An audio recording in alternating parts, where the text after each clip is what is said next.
నమస్తే, welcome to our channel. నేను మేసిరి. Kadapa YCP నేతలకి అక్కడ కడప ఎస్పీ ఒక మాస్ వార్నింగ్ అయితే ఇచ్చారు. ఇంతగా వార్నింగ్ ఏంటి, ఈ అంశాన్ని మనకి వివరించడానికి మనతో పాటు ఉన్నారు ప్రముఖ సీనియర్ జర్నలిస్ట్ దుర్గా కుమార్ గారు. నమస్కారం సార్. నమస్కారం మా సిరి, మన వీక్షకులు కూడా నమస్కారం. సార్, ఇప్పుడు చూస్తున్నట్టయితే కడప ఎస్పీ అక్కడ నేతలకి సీరియస్ వార్నింగ్ ఇచ్చారు, ఒక మాస్ వార్నింగ్ ఇచ్చారు అని చెప్పేసి మనకి వార్తలు వస్తున్నాయి. సో ఇంతగా ఆ మాస్ వార్నింగ్ ఏంటి సార్? ఇప్పుడు ఆంధ్రప్రదేశ్ అనేది చాలా సిచ్యువేషన్ వర్స్ట్గా ఉందమ్మా, లా అండ్ ఆర్డర్ సిచ్యువేషన్.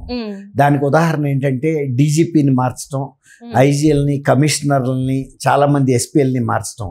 వీళ్ళు అధికార పక్షానికి ఒక ఏజెంట్ లాగా మారి అధికార పక్షం చేసే దౌర్జన్యాలని మౌనంగా చూస్తూ నిలబడుతున్నారు, ఆ విధంగా ప్రోత్సహిస్తున్నారు. మొన్న అనకాపల్లిలో బీజేపీ క్యాండిడేట్ సీఎం రమేష్ మీద ఒక మూక దాడి జరిగినప్పుడు కూడా పోలీసులు పెద్ద సంఖ్యలో ఉండి కూడా అసలు కనీసం ఆపటానికి ప్రయత్నించకుండా ఒక మౌన సాక్షుల్లాగా నిలబడితే అభ్యర్థుల ప్రాణాలకి రక్షణ ఎక్కడ ఉంటుంది? తర్వాత ప్రతిపక్ష నాయకుల్ని రాజకీయ హత్యలు చేస్తుంటే, పట్టపగలో నడి రోడ్డు మీద గొంతులకు వచ్చి చంపుతుంటే, నరికి చంపుతుంటే కూడా వాళ్ళు పోలీసులు పట్టించుకోవట్లేదంటే, మన ఈ మధ్య ఇప్పుడు పల్నాడు జిల్లాలో కూడా 3 SHOల్ని, స్టేషన్ హౌస్ ఆఫీసర్, 2 ఇన్స్పెక్టర్లు, ఒక సబ్ ఇన్స్పెక్టర్ని కూడా సస్పెండ్ చేశారు. ఒక సర్కిల్ ఇన్స్పెక్టర్ అయితే ఇన్స్పెక్టరు అది దాని పేరు కారంపూడి, అతని పేరు చిన్నమల్లయ్య. అతను కారంపూడికి వచ్చి పక్క గ్రామాల రైతులు ఏదో పనుల మీద ఎక్కడో కూర్చుని చర్చించుకుంటుంటే వాళ్ళని బెదిరించాడు. తీరా మాటల్లో తెలిసింది ఏంటంటే అతనికి వాళ్ళు తెలుగుదేశం కార్యకర్తలని. వాళ్ళకి నుదురు మీద రివాల్వర్ సినిమాల్లో లాగా వాళ్ళని జీప్లోకి ఎక్కించుకెళ్ళి పోలీస్ స్టేషన్కి తీసుకెళ్ళి దౌర్జన్యాలు చేయటం, ఇవన్నీ కూడా చేశాడు. ఇప్పుడు నిన్న వాళ్ళు కూడా సస్పెండ్ చేశారు 3 నిన్నటికి నిన్న. ఇట్లా పోలీస్ అధికారులు బాగా వీళ్ళతో మమేకం అయిపోయేటప్పటికి ఆ హింస ప్రజ్వరిల్లిపోతుంది. అందులో కడప లాంటి జిల్లాలో కనుక రేపు అట్లాంటి సంఘటనలు జరిగితే అల్టిమేట్గా మూల్యం పే చేయాల్సింది ఎస్పీనే, సిద్ధార్థ కౌశల్ గారు. అందుకే ఆయన ముందే అలర్ట్ అయిపోయాడు. ఇన్ని సస్పెన్షన్లు చూసిన తర్వాత కడప లాంటి జిల్లాలో కనుక సరిగ్గా లా అండ్ ఆర్డర్, ఎన్నికల నిర్వహణ కనుక జరగకపోతే ఆయన్ని సస్పెండ్ చేసేస్తారు ఇమ్మీడియట్గా. బై వైరే అంటే బై ఫోనే ట్రాన్స్ఫర్ చేసేస్తారు. అలాంటి పరిస్థితి వస్తుంది కాబట్టి ఆయన ముందే ఊహించాడు. అంటే ఉమ్మడి కడప జిల్లా గురించి చెప్తున్నాను నేను. అక్కడ ఉమ్మడి కడప జిల్లా అయినా ఇప్పుడు దాన్ని రాజంపేట చేసినా కూడా వాతావరణం అయితే అక్కడ రాజకీయ వాతావరణం కానీ, ప్రజల ప్రవర్తన కానీ, రాజకీయ పక్షాల వైఖరి కానీ సేమ్ అదే ఉంటుంది.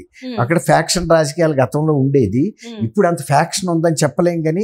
కానీ ఈ ఎన్నికల బాక్సులు పగలగొట్టడం, తీసుకెళ్లి బావుల్లో వేయటం, లేకపోతే ఎన్నికల కేంద్రాల దగ్గర గొడవలు సృష్టించి ఓటర్లని రాకుండా చేసి రిగ్గింగ్ చేసుకునే ప్రయత్నాలు, తర్వాత ఎన్నికల సిబ్బందిని మచ్చిక చేసుకునో భయపెట్టో రిగ్గింగ్ చేసుకునే విషయాలు అక్కడ బాగా ఎక్కువ జరుగుతూ ఉంటాయి. అందువల్ల సిద్ధార్థ కౌశల్ గారు ముందే బాగా అలర్ట్ అయ్యి మాస్ వార్నింగ్, ఎవరన్నా కనుక ఎన్నికల నియమావళి కనుక ఉల్లంఘించి ఏ విధమైనటువంటి క్రమశిక్షణ రాహిత్యంలో చర్యలు కనుక దిగితే, క్రమశిక్షణ ఉల్లంఘిస్తే గట్టి చర్యలు తీసుకుంటాం. నా ఉద్యోగం పోయినా సరే. అంటే వీళ్ళు అనుకుంటారు కదా, మాకు రాజకీయ పలుకుబడి ఉంది, మా నాయకుడు ముఖ్యమంత్రి, మా నాయకుడికి మోడీ దగ్గర ఎంత అంగుంది, అంత అంగుందని. ఇవన్నీ నేను పట్టించుకోను, నా ఉద్యోగం పోయినా సరే. ఎట్టాగూ పోద్ది. ఒక్కోసారి ఎట్లా ఉంటాయి అంటే ఇలాంటప్పుడు ఫెయిల్యూర్ అయితే కనుక సస్పెండ్ చేయటం, దాని మీదకి ఎంక్వైరీలు చేయటం, ఇలాంటివన్నీ జరుగుతాయి. కాబట్టి ఆయన ఎందుకు మూల్యం చెల్లించాలి?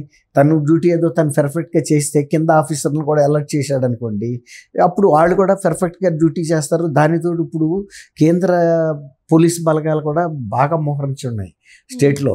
ఒకవేళ కనుక వీళ్ళు మౌనం వహిస్తే రాష్ట్ర పోలీసులు, వెంటనే పక్కనే ఉంటాడు, ప్రతి రాష్ట్ర పోలీస్ పక్కన ఒక సిఐ, సెంట్రల్ పోలీస్ ఫోర్స్కి సంబంధించిన ఒక ఆర్మర్డ్ మ్యాన్ ఉంటాడు. కాబట్టి అతను అలర్ట్ అయిపోతాడు.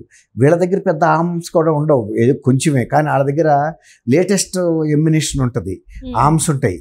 అవసరమైతే ఎలాంటి సిచ్యువేషన్ కూడా వాళ్ళు ట్యాకిల్ చేయగలరు. గట్టిగా 4 ఉంటే ఒక గ్రామాన్ని మొత్తం కనుక దండెత్తి వచ్చినా కూడా వాళ్ళు ట్యాకిల్ చేయగలరు. అంత ఎమ్యునిషన్ ఉంటుంది వాళ్ళ దగ్గర. కాబట్టి వాళ్ళని కూడా అలర్ట్లో పెట్టింది కేంద్ర ఎన్నికల సంఘం. వాళ్ళు ఖచ్చితంగా ఇక్కడ ప్రాబ్లం క్రియేట్ చేస్తుంది. అధికార పార్టీ అనేక రకాల ఎత్తుగడలు వేస్తుంది. తర్వాత పోలీస్ ఫోర్స్ని అంతటిని తన చేతిలో గుప్పిట్లో పెట్టుకుంది. డీజీ లాంటి వాళ్ళని, సిఎస్ని, వీళ్ళందరూ కూడా ఎవరు ఏది చెప్పినా గవర్నమెంట్ చెప్పేదని చేయటమే. ఆ విషయాన్ని సెంట్రల్ ఎన్నికల కమిషన్ ఎప్పుడో గమనించింది. అందుకే 2-3 సార్లు వార్నింగ్లు ఇచ్చింది.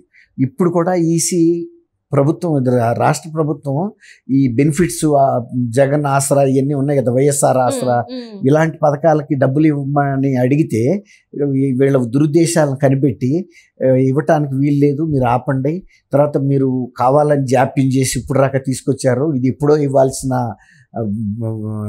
బెనిఫిట్స్ వాళ్ళకి జనవరిలో ఇవ్వాల్సింది ఇప్పుడు మే రాక తీసుకొచ్చారు.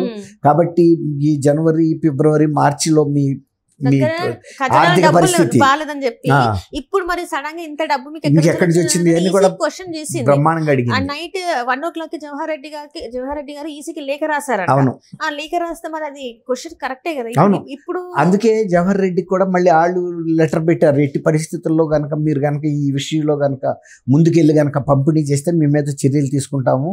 ఫస్ట్ మీ ఈ 3 నెలల్లో పాస్ట్ 3 months లో మీ ఆర్థిక పరిస్థితి ఎక్కడ ఉందో, ఎట్లా ఉందో మాకు చెప్పండి, దాన్ని బట్టి మేము చెప్పగలుగుతాం. ఏదన్నా ఎలక్షన్ అయ్యే వరకు మాత్రం చేయడానికి లేదు, ఆ తర్వాత మాకు అభ్యంతరం లేదు, చాలా స్పష్టంగా చెప్పింది.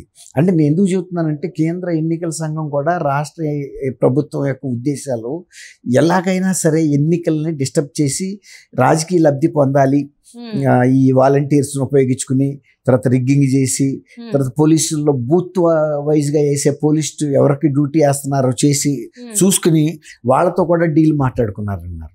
ఇది మనకు కనపడుతుంది కదా, పయ్యాళ్ళతో కూడా మాట్లాడుకోబట్టే కదా ఇంతమంది ఐపీఎస్ ఆఫీసర్లకు స్థానభ్రంశం అయింది. కేంద్ర ఎన్నికల సంఘం మీరు ఎన్నికల విధులు నిర్వర్తించడానికి వీలు లేదని పక్కన పెట్టేసింది కదా.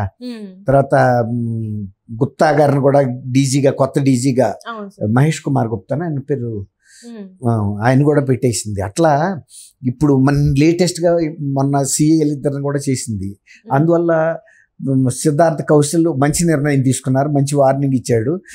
పోలీస్ సిబ్బందికి కూడా అవసరమైతే మీరు కింద ఉండే అధికారులకు కూడా డిఎస్పీలకి వాళ్ళకి గట్టి ఆదేశాలు ఇస్తారు. మీరు స్పాట్లో ఏ నిర్ణయం తీసుకున్నా కూడా శాంతి భద్రతల కోసం ప్రభుత్వం నా మద్దతు మీకు ఉంటుంది, మీరేం జంకొద్దు, అవసరమైతే లాఠీ చార్జ్ చేయండి, ఇంకా అవసరమైతే పోలీస్ ఫైరింగ్ కూడా వెళ్ళమని కూడా చెప్పేస్తారు. అంటే ఇక్కడ చూస్తే ఈవీఎం మిషన్లు అసలు ముట్టుకోవద్దు ఎవరు అనవును.